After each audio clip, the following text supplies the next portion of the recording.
Hi hello नमस्कार सर्वांना। तर कसे आहात तुम्ही सर्व? आशा करते की तुम्ही सर्व मजेत असाल। तर आज आपण बनवणार आहोत शेवभाजी एकदम गावाकडच्या पद्धतीने।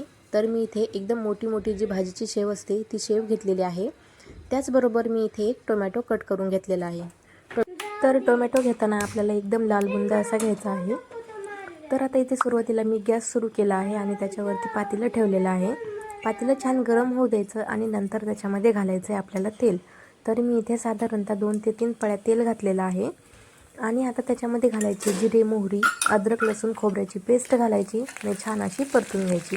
नंतर थोडेसे कढीपत्त्याची पानं घालायचे आणि छान असे परतून घ्यायचे। परत थोडीशी हळद घालायची आणि नंतर घालायचं कट केलेला टोमॅटो।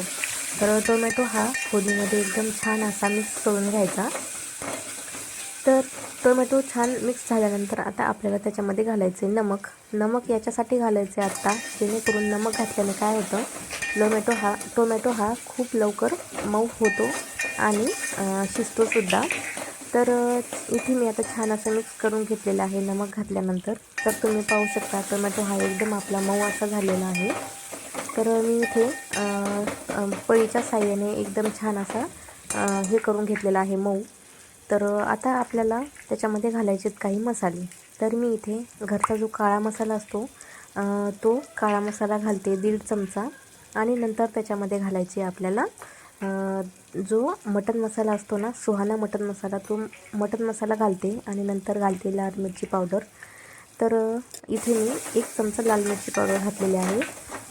तुम्हाला जर कमी जास्त तिखट खात असाल तर त्या हिशोबाने तुम्ही लाल मिरची पावडर घालू शकता। तर आता मसाले आपल्याला हे छानपैकी असे परतून घ्यायचे आहेत। मसाले जर एकदम कोरडे वाटत असतील तर थोडे ह्याच्यामध्ये पाणी टाकायचं आणि परतून घ्यायचे। इथे टोमॅटोला पाणी सुटल्यामुळे मी जास्त पाणी नाही घातलं, तर एकदम आरामात मसाले परतले आहेत। तर आता याच्यामध्ये घालायचं आहे आपल्याला पाणी। तर साधारणतः मी इथे 2 ग्लास पाणी घालत आहे। तुम्हाला जेवढी भाजी करायची आहे त्या अंदाजाप्रमाणे तुम्ही पाणी घालू शकता। तर माझा ग्लास जास्त मोठा नव्हता, छोटाच होता, त्या ग्लासाने मी 2 ग्लास पाणी घातलेलं होतं। आणि नंतर आता एकदम फुल गॅसवरती उकळी आणायची आणि उकळी आल्यानंतर काय करायचं, शेंगदाण्याचा कूट घालायचा। एकदम बारीक असा शेंगदाण्याचा कूट घालायचा, जेणेकरून भाजी एकदम मिळून येते आणि भाजीला दाटसरपणा येतो। तर तुम्ही पाहू शकता एकदम किती छान अशी तर्री आलेली आहे आपल्या भाजीला। एकदम मस्त मसालेदारसुद्धा दिसते आणि एकदम तर्रीदारसुद्धा दिसते। तर आता ही भाजी एकदम आपल्याला कमी गॅसवरती शिजून घ्यायची आहे। तर भाजी एकदम शिजल्यानंतर त्याच्यामध्ये आता आपल्याला नंतर घालायची शेव। तर काय करायचं, शेव घालायच्या वेळेला काय करायचं, गॅस एकदम बंद करायचा आणि बंद केल्यानंतरच शेव घालायची। तर आता याच्यामध्ये घालूयात शेव। तर आता याच्यामध्ये मी पूर्ण शेव टाकलेली आहे आणि छान अशी मिक्स करून घ्यायची। मिक्स केल्यानंतर काय करायचं, 10 ते 12 मिनटासाठी ही भाजी अशीच ठेवून द्यायची, म्हणजे एकदम शेव त्याच्यामध्ये भिजली जाते। तर आता 10 ते 12 मिनटानंतर तुम्ही पाहू शकता एकदम शेव भाजीमध्ये भिजलेली आहे।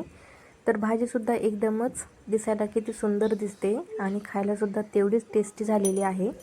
तर तुम्हाला आजच्या शेवभाजीची रेसिपी कशी वाटली नक्कीच कमेंट करून सांगा आणि जे कोणी आपल्या चॅनलवर नवीन असतील ते सबस्क्राईबसुद्धा करा। भेटूया नेक्स्ट व्हिडिओमध्ये, तोपर्यंत बाय।